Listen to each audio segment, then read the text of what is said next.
नमोस्तु गुरुवर। गुरुवर, मैं अपना भावना योग का एक्सपीरियंस यहाँ शेयर करना चाहती हूँ। करीब 3-3.5 महीने पहले मेरा बहुत बुरा एक्सीडेंट हुआ था और उस टाइम मेरी हालत बहुत क्रिटिकल थी कि मतलब डॉक्टर्स ने मुझे रेफ़र कर दिया था कि मैं बचूँगी या नहीं, पर उस टाइम मैं बची और हालत इतनी क्रिटिकल थी कि मैं प्रॉपर बेड रेस्ट था। तो मेरी हमेशा से ये सोच थी कि मुझे किसी पे डिपेंडेंट नहीं रहना है। तो अभी मैं यहाँ पे आई हूँ, तो इससे पहले मैंने डॉक्टर्स को अपने एक्सरे वगैरह चेक करवा के आई, तो डॉक्टर शॉक में थे कि आप बिना सपोर्ट के चल कैसे रहें, क्योंकि ये था कि पैर में और हाथ में इतनी चोट थी कि मेरे को ना वॉकर दे सकते हैं ना कुछ, पर फिर भी मैं चल पा रही हूँ। और उन्होंने ये कहा कि आप अगर शिखर पे भी वंदना करने जाएंगे तो आपकी अगर कंडीशन सही हो तो जाना, पर एक्सरे में अभी तक बोन नहीं जुड़ी है, पर मैं खड़ी हूँ और मैं कल वंदना करके लौटी हूँ और बहुत अच्छे से, मुझे अभी कोई तकलीफ़ नहीं है। मतलब चोट बहुत गहरी है, पर मैं ये कहना चाहती हूँ कि मैंने लगातार भावना योग किया और नमोकार मंत्र का लेखन किया और सोच हमेशा पॉजिटिव ही रखी कि मुझे किसी पे डिपेंडेंट नहीं होना है, पूर्ण रूप से स्वस्थ होना है। और इसके लिए मैं कहना चाहूँगी कि मेरी इस पॉजिटिव सोच में सबसे बड़ा योगदान आपका और मेरे दोनों परिवारों का है, जो हमेशा मेरे साथ थे। आपका बहुत बहुत आभार महाराज जी। और मेरा एक प्रश्न है कि लाइफ में जो होता है वो किसी एक रीज़न से होता है, चाहे वो खुशी हो या दुख हो। जैसा मेरा आपके साथ या प्रामाणिक समूह से 5 साल पहले जुड़ना, तो उस टाइम मैं ऐसे ही जुड़ गई थी कि ठीक है आधा या 1 घंटा देना है तो जुड़ जाते हैं कि क्या लग रहा है अपना। पर आज वो रीज़न समझ में आया कि जुड़ी हुई तो मतलब ये अगर मेरे हाथ में पैसा दे के आए या कुछ दे के आए ना तो भी मैं नहीं छोड़ूं, अब ये समझ आ रहा है। तो उसका रीज़न अब समझ आया। तो क्वेश्चन ये है कि लाइफ में हैप्पी और सैड सिचुएशन आती है, तो हम ये चाहते हैं कि सैड सिचुएशन तो रहे ही नहीं हमारी लाइफ में और हैप्पी हमेशा रहे, पर ये पॉसिबल नहीं है। तो उस टाइम मन को कैसे संभालें कि ये किसी रीज़न से आई है तो हैप्पी में भी ज़्यादा हैप्पी नहीं रहो या ऐसी सिचुएशन क्रिएट करो कि वापस से आ सके, तो उसके लिए आपका मार्गदर्शन चाहिए महाराज। नमस्ते महाराज। देखिए, पहले तो मैं तुम्हें फिर से आज आशीर्वाद दूंगा कि मौत को हरा करके तुम बाहर आई हो,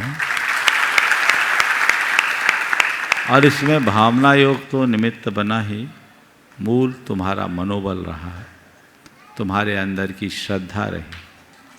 भावना योग हमारे मनोबल को बढ़ाता है और भावना योग का प्रभाव पड़ता है केवल उन पर जो श्रद्धा भाव से उसे नियमित करते हैं। आए दिन ऐसे उदाहरण आप लोग सुनते हैं। हम अभी और भी कई लोग होंगे इस सभा में जिनके अपने अनुभव होंगे, समय समय पर आप सबके बीच प्रकाश में आएंगे। ये एक अभिनव प्रयोग है।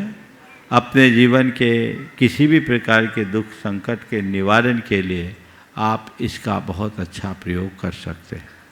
आपका सवाल है कि हम हर पल हैप्पी और सेटिस्फाइड कैसे रहे, मूल भाव तुम्हारे प्रश्न का यही है ना?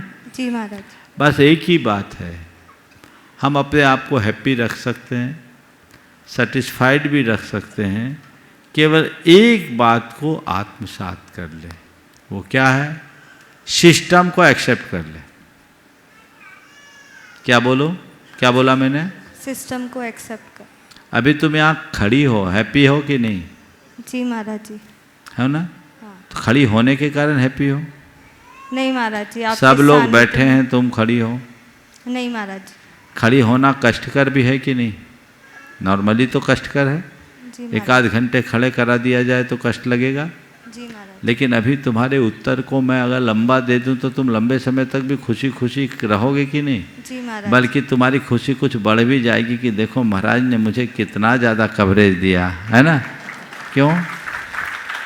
खड़े होने के कारण या खड़े होने की बात को स्वीकार लेने के कारण?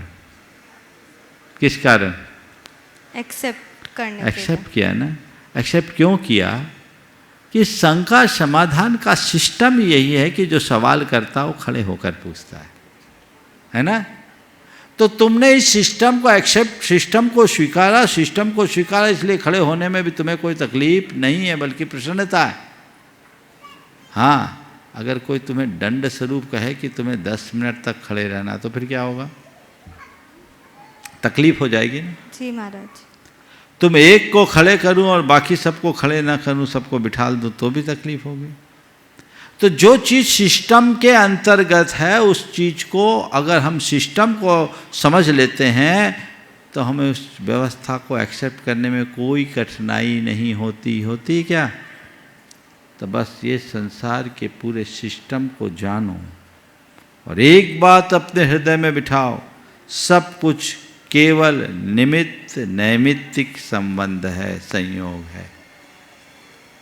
हम सब केवल निमित्त हैं और ये नैमित्तिक है। हमारी भूमिका बहुत थोड़ी है, संयोगों के ऊपर निर्भर करता है।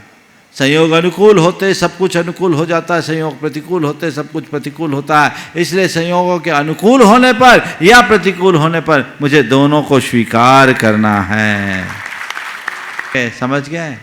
तो सिस्टम को समझकर चीज़ों को एक्सेप्ट करो और कुछ चीज़ों को इग्नोर कर दो। बस इतना ही तो काम करना है, ज़्यादा कुछ नहीं करना है। हर पल व्यक्ति प्रसन्न भी रहेगा, संतुष्ट भी। ओम।